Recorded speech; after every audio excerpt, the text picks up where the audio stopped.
Bienvenidos a este nuevo episodio de La Peluquería. Por los siguientes minutos retomamos el álbum fotográfico de la memoria de esta ciudad bicentenario para demostrar una de sus joyas arquitectónicas patrimoniales, el Palacio Municipal de Latacunga. Hablaremos de la historia de esta construcción que da inicio en 1910 y que concluye 26 años después. Para los bien peinados y los despeinados, para los que llevan peluca o carecen de ella, para los pelucones o los que utilizan peluquín, La Peluquería en ANC, periodismo independiente de calidad. Aquí hablamos de todo.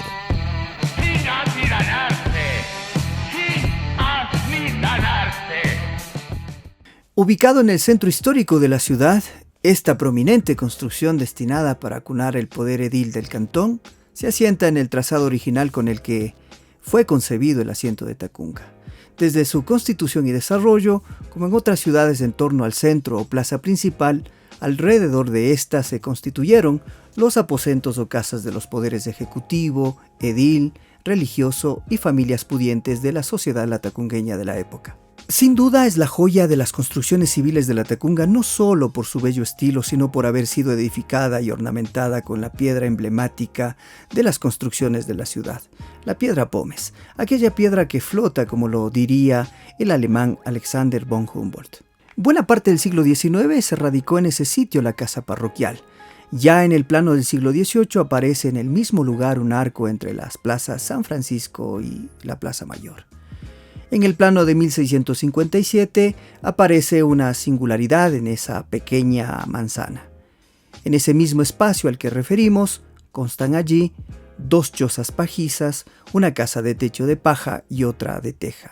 Se dice que allí tuvo su residencia el cacique Sancho Acho de Velasco. Por ello, y en la misma concepción estratégica, en el antiguo solar de una casa de planta baja, que en el año de 1776 naciera Cayetano Ramírez Fita, clérigo, prócer de la independencia de Manabí, diputado en la época de la Gran Colombia, y que falleció en 1854 antes de ser posesionado de obispo de Guayaquil, allí, en esa casa se dio comienzo en 1910 a la construcción del Palacio Municipal durante el gobierno liberal de Eloy Alfaro Delgado.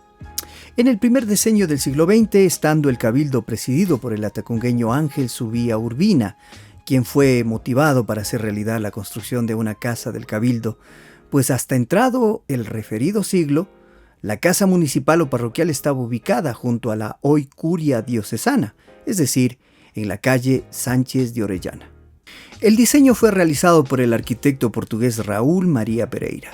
Su estilo es neoclásico de influencia renacentista portuguesa, donde se aprecian columnas de estilo corintio y jónicas, con un frontis rico en detalles y con la alegoría de la abundancia coronada por dos atlas.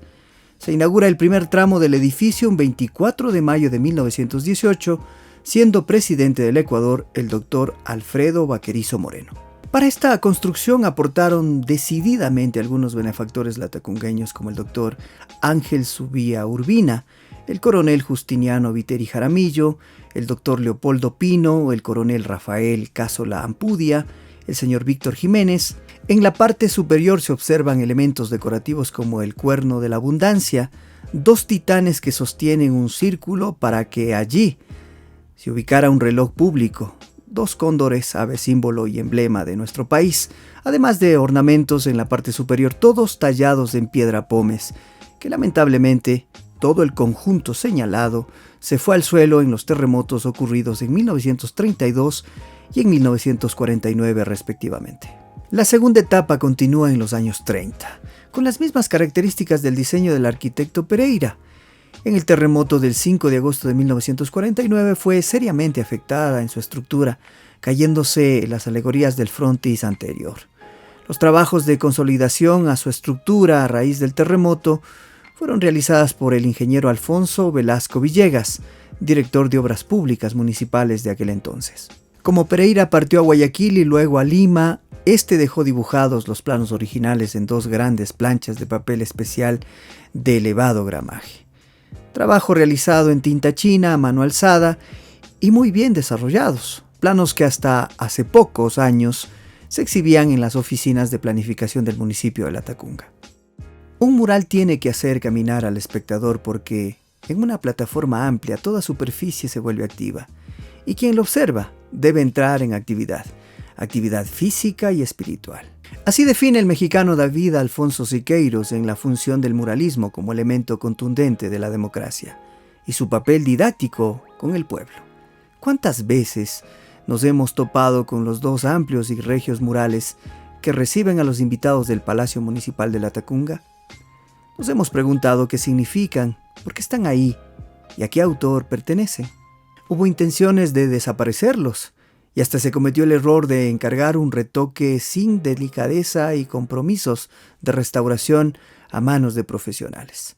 Esto provocó erosiones y trazos torpes que son evidentes y que deben ser atendidos de manera emergente porque son parte de esta referencia patrimonial. Posiblemente en los años 30 del siglo pasado se pintaron estos dos murales en las paredes de los graderíos sur y norte del Palacio Municipal. Se representan la justicia y la filantropía. Sin que sea una insinuación deliberada, el reconocido investigador Paul García Lanas, con inteligente referencia y en contexto ante la autoría de estos frescos, de estas pinturas murales, asume que podrían pertenecer al profesor de dibujo del Colegio Vicente León de la época, Ricardo Vázquez Razo. Suposición que ha sido referida por el contexto historiográfico, pues no existen documentos que indiquen el autor de tales obras ornamentales del Palacio Municipal de Latacunga. Querendones de esta tierra y consecuentes con su gentilicio, tantos intelectuales han referido la reconstrucción de nuestra memoria. Estos datos, de entre otros, insisten en los referentes y trabajos investigativos de Zúñiga, Paredes Ortega, Carolis Vaca, García Lanas, Rivera Villavicencio, Barriga López, quienes desde su modestia y lumbrera insisten en encontrar buen recaudo por reeditar o publicar sus trabajos. A continuación vamos a hacer una descripción de algunas fotografías que retratan la evolución y avance de esta obra patrimonial arquitectónica. El Palacio Municipal y el Parque Antiguo, 1920, foto ideal de Eliezer León Granja. Se aprecian el parque con sus calles y la pila en el centro de la plaza. Al extremo izquierdo la casa de la familia Vascon Escubi. Al fondo la pila y plaza de San Francisco con su templo del mismo nombre. Una de las imágenes antiguas más populares del Palacio Municipal de Latacunga refiere hacia 1920, cuando se habría concluido la primera fase de la construcción. Se observan elementos del parque de finales del siglo XIX. Esta fotografía apareció en la edición conmemorativa El Ecuador en el centenario de la independencia de Guayaquil del editor Jurado Avilés de 1920. Aparece en la página 81. En estas fotografías de fotógrafo no identificado aparecen autoridades municipales de Latacunga en la década de 1920, arreglón seguido el Consejo Municipal en la década del mismo año de fotógrafo no identificado. En esta fotografía aparece el personal del Consejo Municipal de Latacunga de 1929-1930. Fotógrafo no identificado.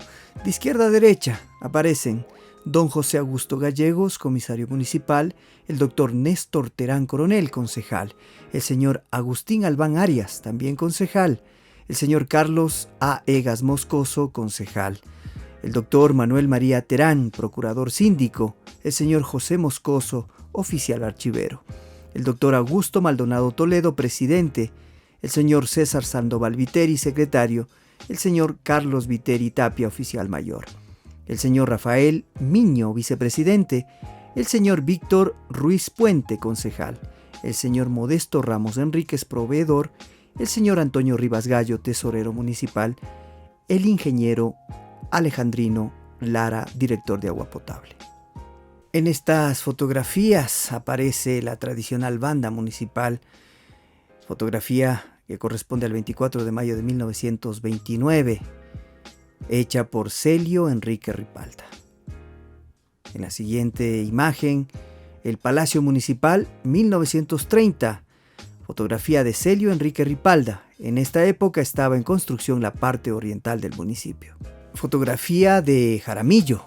Aparece el Palacio Municipal en 1930. Se aprecia la construcción del alcantarillado de la ciudad. Al fondo, la escalinata de Pilancón que conduce al Calvario. Tras la fotografía dice la siguiente leyenda. Fotografía Jaramillo ofrece sus servicios profesionales por pocos días más en esta ciudad. Se ofrece enseñar la fotografía a quien lo desee por poco precio, en corto tiempo, y además el interesado quedará desempeñando la profesión en mi lugar. Las llaves de la ciudad, 1947. Esta fotografía pertenece a Fernando Antonio Zapata Schul. Llaves de oro de 18 quilates confeccionadas por el joyero Víctor N. Peralta, que el pueblo latacungueño ofreció al primer alcalde de la ciudad, el señor Rafael Cajiao Enríquez. Esto se dio en la sesión solemne inaugural del Consejo el 1 de diciembre de 1947. Esta joya se conserva en la bóveda del Banco de Fomento, hoy Ban Ecuador, y las copias se entregan a los visitantes ilustres. En esta fotografía aparece la calle del Pilancón, hoy calle General Maldonado. Desde el costado sur del Parque Vicente León, inaugurado en 1925, nótese el transporte que acercaba y regresaba a los indígenas y campesinos hacia el centro urbano de la época para celebrar la feria comercial en la Plaza de San Francisco. En esta imagen aparecen acémilas arriadas por campesinos e indígenas para apostarlos en las centaverías, mientras cumplían su labor de feria ofreciendo productos o comprándolos. La misma calle del Pilancón junto al edificio municipal de Latacunga. Estas dos imágenes fueron tomadas entre 1934 y 1937 aproximadamente por el fotógrafo alemán Horst Martin. Toda una serie de estas reposan en el archivo del Museo de Etnología de Dresden, en Alemania. No olviden suscribirse a este canal y dejarnos sus comentarios y sugerencias. Volveremos a insistir sin titubeos en el aforismo que refiere el mexicano Octavio Paz. Despertar a la historia significa adquirir conciencia de nuestra singularidad, momento de reposo reflexivo antes de entregarnos al hacer. Latacunga, pensil de los